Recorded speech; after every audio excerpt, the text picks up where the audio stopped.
अरण्यकांड, कृष्णकिंधा कांड, सुंदराकांड, युद्ध कांड और उत्तराखंड। गायत्री रामायणम को 24 श्लोकों में बांटा गया है, जो कि गायत्री मंत्र की हर लाइन के पहले अक्षर से शुरू होती है। तत्सवितुर्वरेण्यं भर्गो देवस्य धीमहि धियो यो नाम प्रचोदयात्। वेदांत अयंगर आज आपके सामने प्रस्तुत कर रहे हैं Gayatri Ramayanam. The 24 shlokas in the Gayatri Ramayanam which Vedant will recite is formed by first shlok of each set of 1000 shlokas found in the Valmiki Ramayanam. और आपको एक बात बता दूं कि वेदांत सिर्फ 4 वर्ष के हैं. He is only 4 years old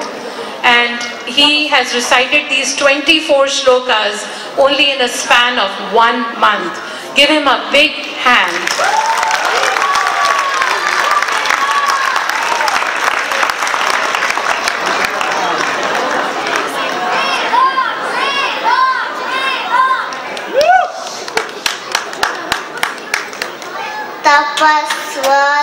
तपस्वाध्यायनिरतं तपस्वी वाग्विदाम्बरं नारदं परिपप्रच्छ वाल्मीकिर्मुनिपुङ्गवम् सह राक्षसान् सर्वान् यज्ञज्ञान् रघुनन्दनः ऋषिभिः पूजितः सम्यक् यतेन्द्रो विजयी पुरा विश्वामित्रः सधर्मात्मा श्रुत्वा जनकभाषितं वत्स रामदनुपश्य इति राघवमब्रवीत् तुष्टवास्यत्तदा वंशं प्रविश्य संशाम्पतेः शयनीयं नरेन्द्रस्य तदा सद्य व्यतिष्ठितः वनमासं हि संख्याय वासांस्याभरणानि च भर्तारमनुगच्छन्ते सीतार्यैश्वशिरो ददौ राजा सञ्चन्च धर्मञ्च राजा कुलवताङ्कुलं राजा माता पिता चैव राजा हितकरो नृणां निरीक्षस्य मुहूर्तं ददर्श भरतो गुरुपद उत चेरममासीनं जटावल्कलधारिणं यदि बुद्धे कृता दृष्टुम् अगस्त्यं तं महामुनिम् अद्यैव गव्यदे बुद्धिं रोचय स्म महायशः भरतस्याद्य पुत्रस्य श्वशूनां मम च प्रभो मृगरूपमिदं व्यक्तं स्वयं जनयिष्यसि गच्छ शीघ्रभितो रामं सुग्रीवं तं महामुनिं अद्यैव गमने बुद्धिं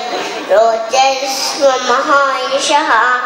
भरतस्यार्यपुत्रस्य श्वशूनां मम च प्रभो मृगरूपमिदं व्यक्तं स्वयं जनयिष्यसि गच्छ शीघ्रमितो रामं सुग्रीवं तं महाबलं वयस्यां तं कुरु क्षिप्रं मितो गत्वाद्य राघवान् देशकालो प्रतीक्षस्व क्षममाण प्रिया प्रिये सुख दुःख सहकाले सुग्रीव वशको भवाम् वन्द्यास्ते तु तपःसिद्धा तपसा वीतकल्मषाः प्रष्टव्या मेऽपि सीतायाः प्रवृत्तिं विनयान्वितैः सनिर्जित्य पुरीं श्रेष्ठां लङ्कां तां कामरूपिणीं विक्रमेणो तेजा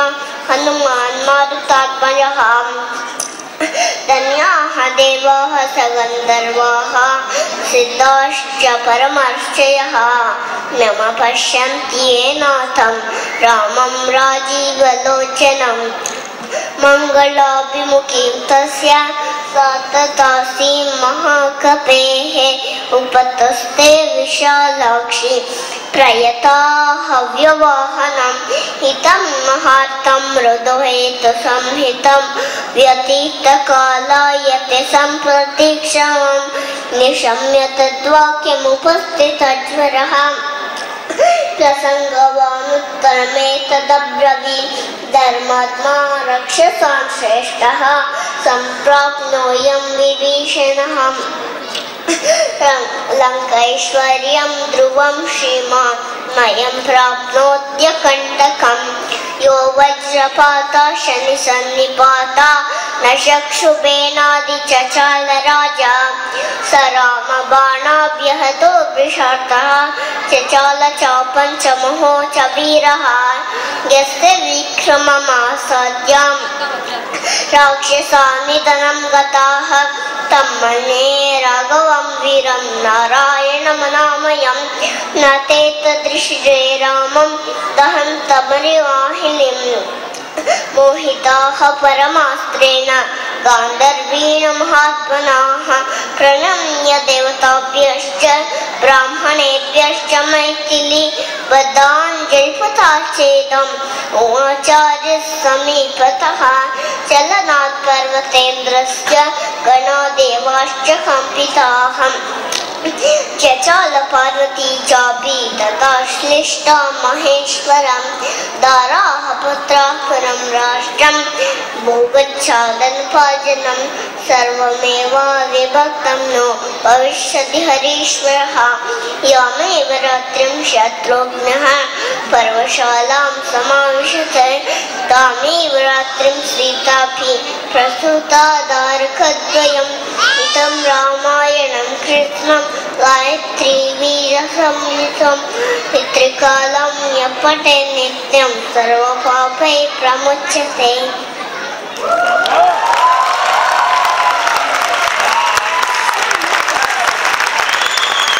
Give another big hand to Vedant Iyengar. Give him a standing ovation.